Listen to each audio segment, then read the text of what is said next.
Good evening, everyone. Welcome to the public statement hearing for the National Fuel Gas Distribution Corp. rate proceeding. Case 23-G-0627.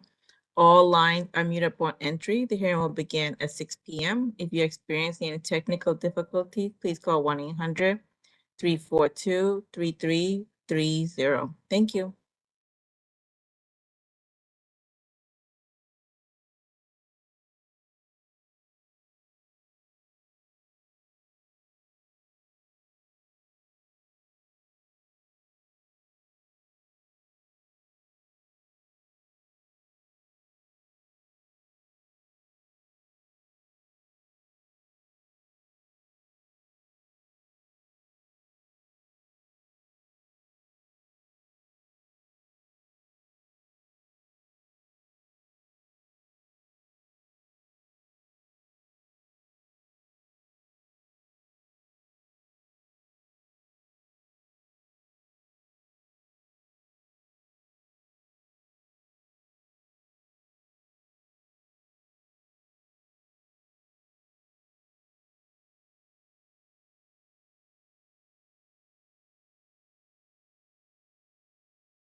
Hi, this is Tara Kersey. It's 5:59. We're just going to give it a couple more minutes, and then we're going to get started with the public statement hearing. Ms. Laneson, you're on the line as well, correct? Our court reporter? Yes, I'm here. Great, thank you. All right, I'm going to just mute us for just a couple minutes, and then we'll start. Thank you.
Hi, this is Tara Kersey.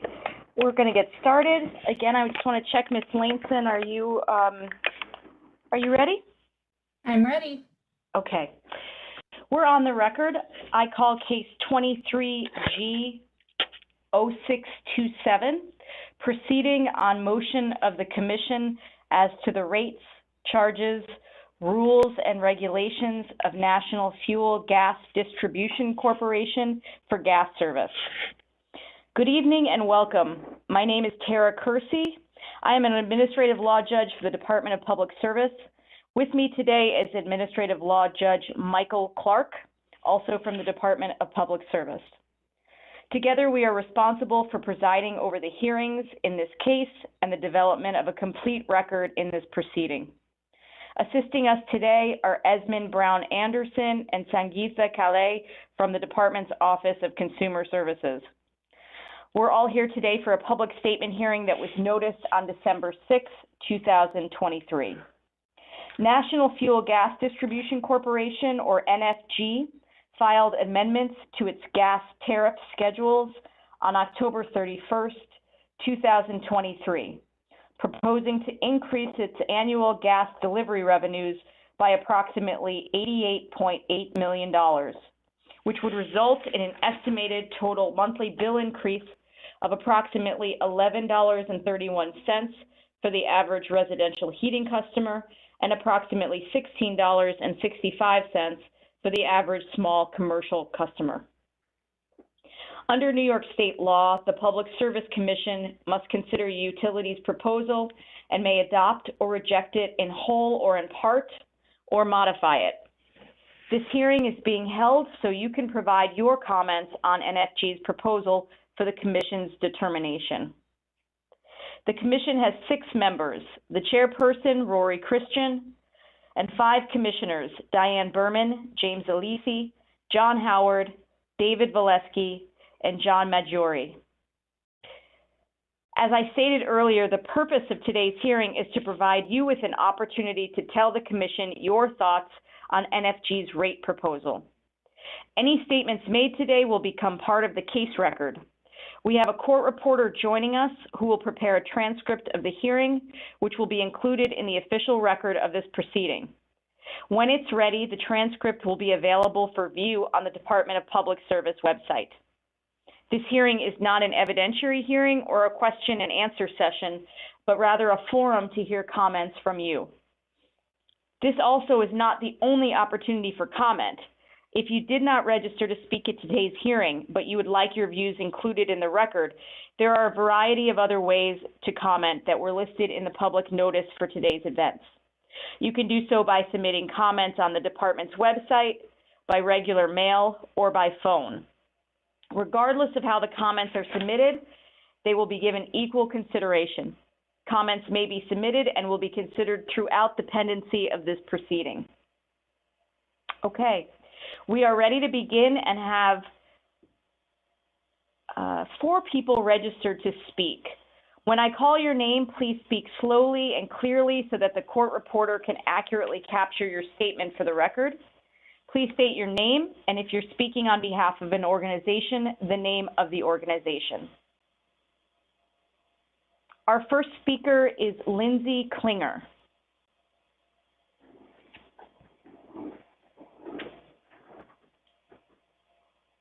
Lindsay Klinger, if you have called into the public statement hearing, please press *3 on your phone so I can locate you.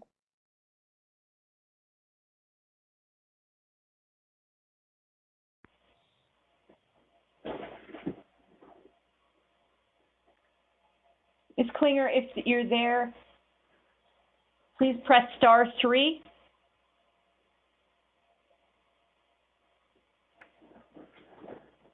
To enable us to recognize you and unmute your line.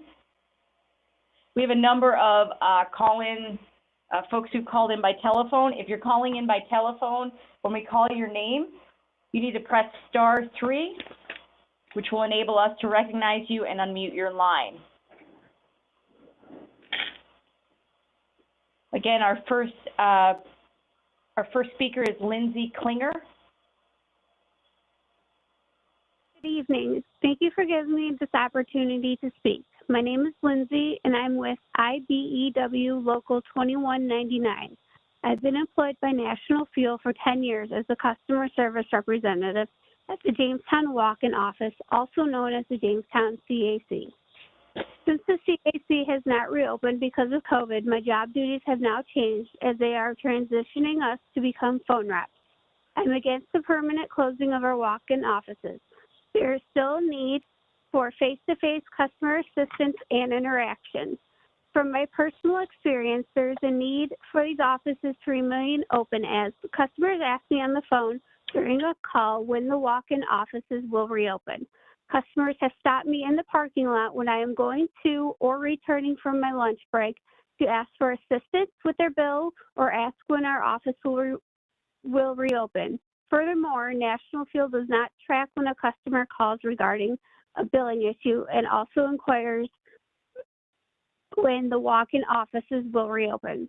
The tracking method in this place may not be accurate for that reason. Thank you for allowing me to voice my concerns as to why Jamestown CAC and the other walk-in offices should be open to the public.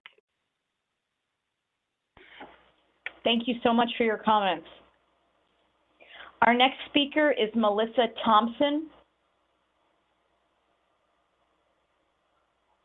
And again, if you are on the phone line, please press *3 so that we can unmute you and recognize you on the line.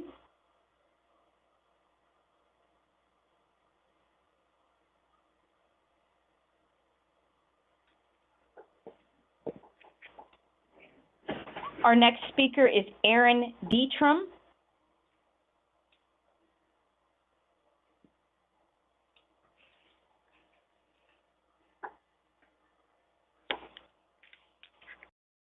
There is a raise. I'm trying to unmute this person. 1 second. Okay, your line has been unmuted.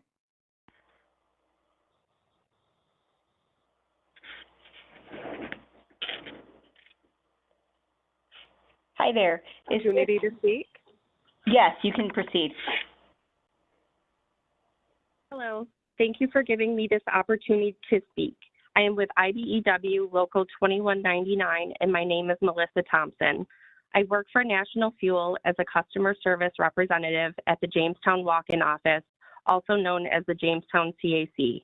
Since the CAC has not reopened because of COVID, my job duties have changed. I have been employed at National Fuel for 15 years.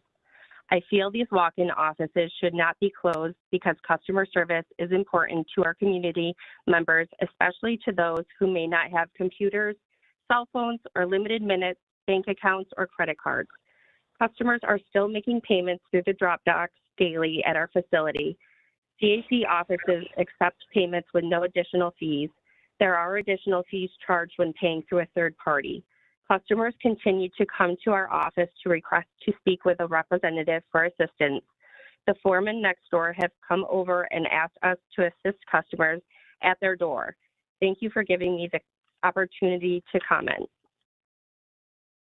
Thank you, Ms. Thompson. Our next speaker is Aaron Dietram.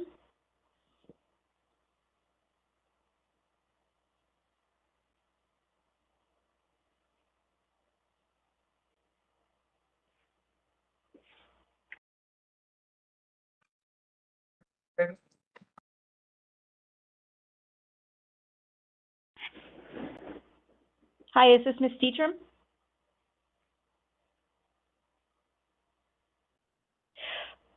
We can return to Ms. Dietram if she is on the line. Our next speaker is Sherry Sargent.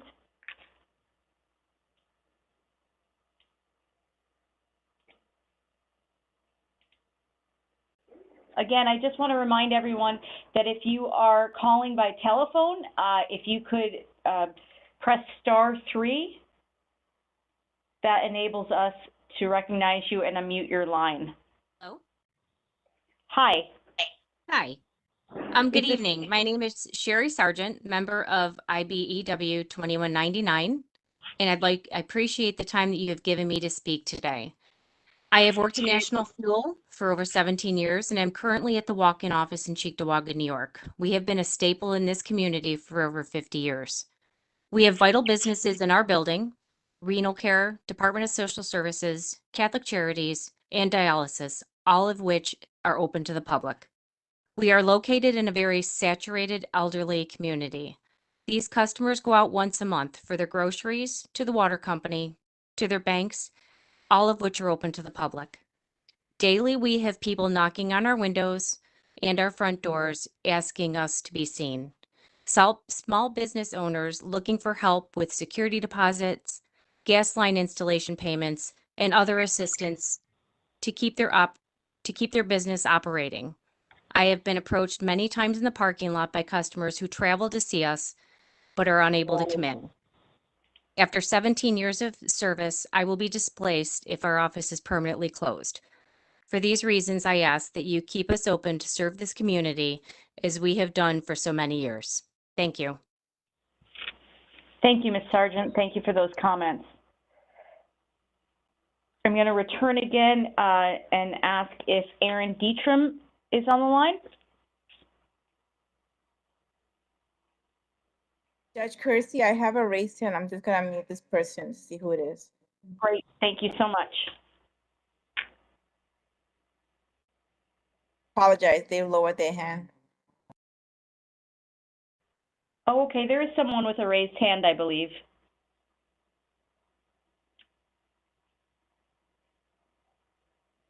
Yes. Hello, can you hear me? Yes, I can hear you. Okay, yes. Hello. Thank you for giving me the opportunity. Sure. I am with the IBEW Local 2199. My name is Erin Beckstrom, and I have worked for National Fuel for 15 years as a customer service representative at the Jamestown walk-in office, also referred to as the Jamestown CAC. Since COVID, the CAC has yet to reopen, and all of our job duties have drastically changed. I am against the permanent closing of the walk-in offices. There is still a need for face-to-face customer assistance. From my personal experience, there is a need for these offices to remain open. As customers continue to come to our office, they are knocking on the doors and windows asking when the offices will reopen. We have even had to resort to putting up a curtain at the cashier station to prevent the customers from seeing us and constantly knocking to get our attention, asking if we are open or if we are going to reopen. National Fuel's walk-in offices were open previously Monday through Friday, 8:15 to 4:30. These hours were convenient and consistent for most of our customers to have face-to-face contact and get the customer service help that they needed, or just simply pay their bills in person, which should not be taken away from them. National Fuel is discouraging customers from continuing to use the drop box at the walk-in offices by mailing them letters to provide them with other payment options. We actually have customers who have written on those letters and then dropped them back off in the drop boxes, telling us to stop sending us those letters because they are going to continue to use the drop boxes at the offices instead of choosing the alternate payment options. Closing these offices and removing the drop boxes will have negative impacts on these communities and our overall aspect of customer service as a whole. Thank you again for giving me this opportunity to speak. Thank you, Ms. Beckstrom. Ms. Beckstrom, could you just spell your last name for us, please? Sure. It's B-E-C-K-S-T-R-O-M.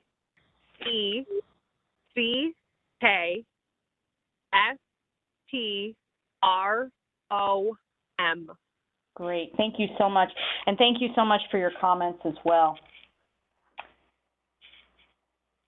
Thank you. Thank you. Thank you to everyone who registered to speak today. We will now open the hearing to anyone in attendance who would like to provide a statement but who did not register to do so. If you are participating electronically and would like to make a comment, please press the raise hand icon in the bottom right of your screen.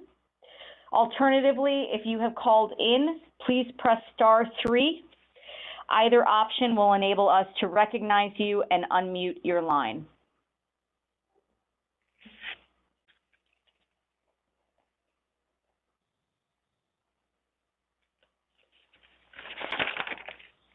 You have a raised hand, Your Honor.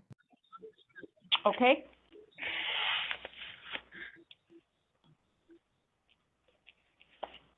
Is someone on the line?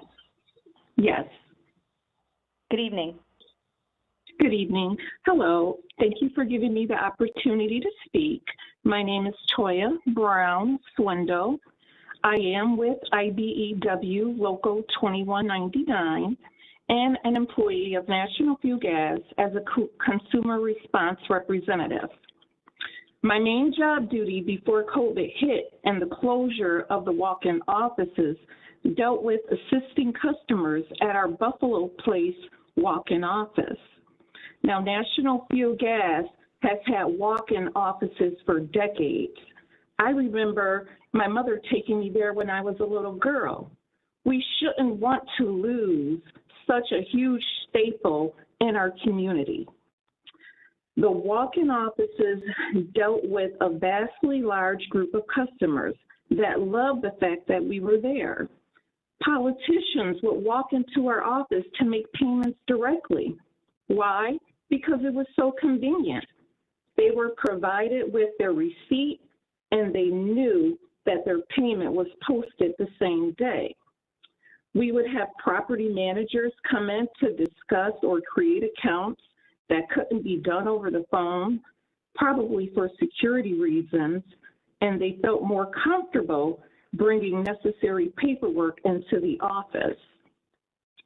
We would have our college students come into the office to apply for gas service that didn't have the proper identification when trying to place an order over the telephone, especially the ones new to the Western New York area. They would rather come into the office to present their documents and not send them in by email. We have our seniors that love the fact that we were in the offices and we were open to discuss their accounts. They felt there was a better understanding sitting and talking with someone directly. And they also felt more secure knowing that their payment, when they made their payment, it would post immediately. We ask that you keep the offices open to serve our community more efficiently. Thank you. Thank you so much for your comments.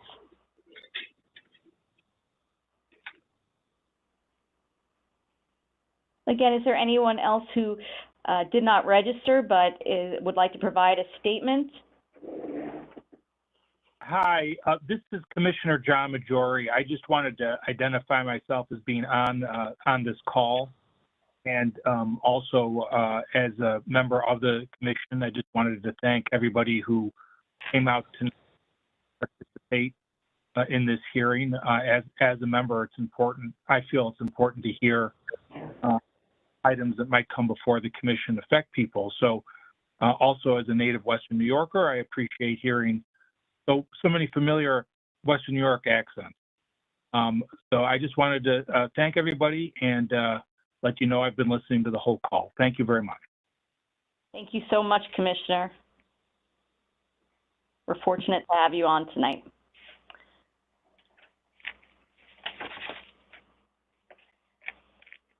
Esmond, are there any other raised hands that we see?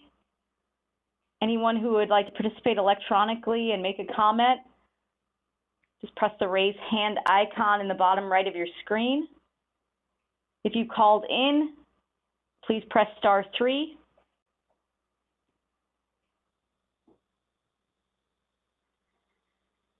Just want to give anyone. Hello? Hi, how are you? Hi. I'm sorry. I'm not sure if you guys were hearing me. I'm sorry. Thank you for the opportunity.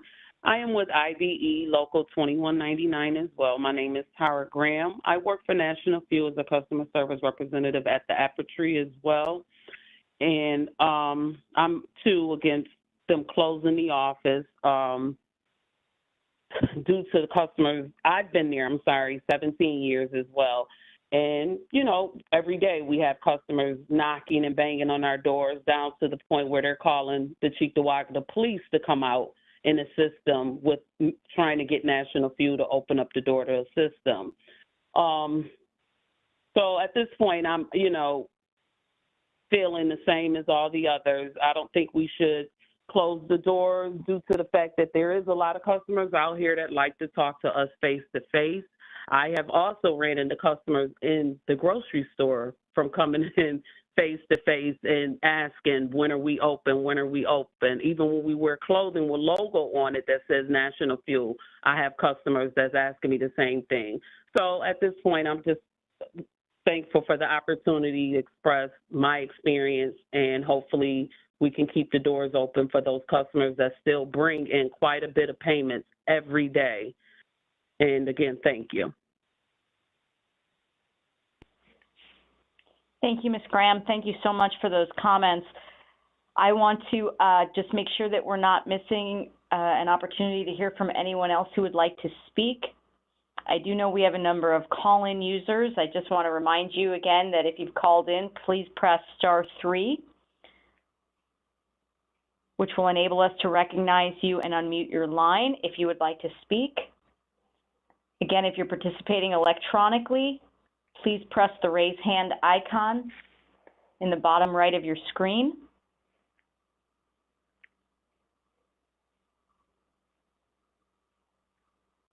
Just going to give it a few moments in case anyone is attempting to provide comments.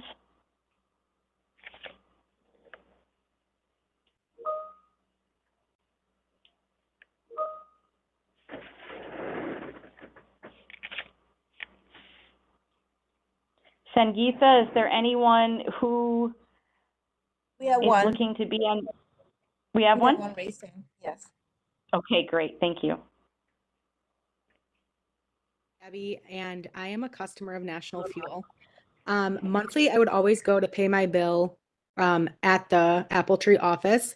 Online, it does say that they are open. So I have traveled out there with a newborn to pay my bill, only to get there and discover that their doors are not actually open.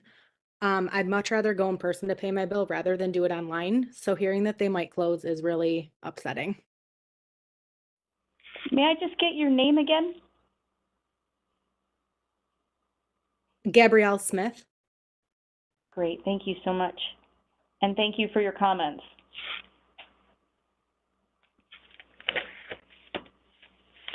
Sangeetha, is there anyone else who looks to be unmuted? We have no raised hand as of now, Your Honor. Okay.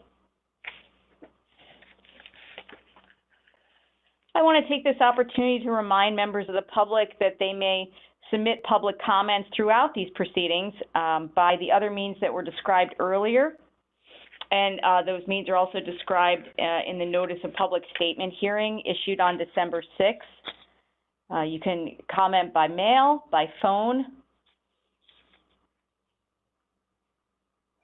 or on the department's website. And again, regardless of how the comments are submitted, they will be given equal consideration. We also will be holding in-person public statement hearings at the Buffalo and Erie County Public Library at 1 Lafayette Square, Buffalo, New York, on Wednesday, January 24th, 2024 at 1 p.m. and 6 p.m. So that is next Wednesday at 1 p.m. and 6 p.m.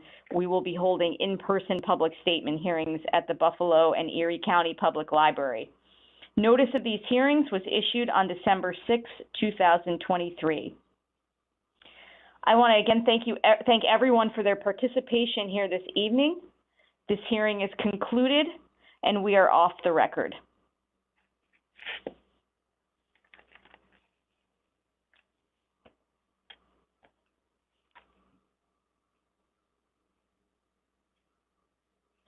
Thank you, everyone. Have a good night. I will be ending the live stream. Thank you. Thank you. Have a good night.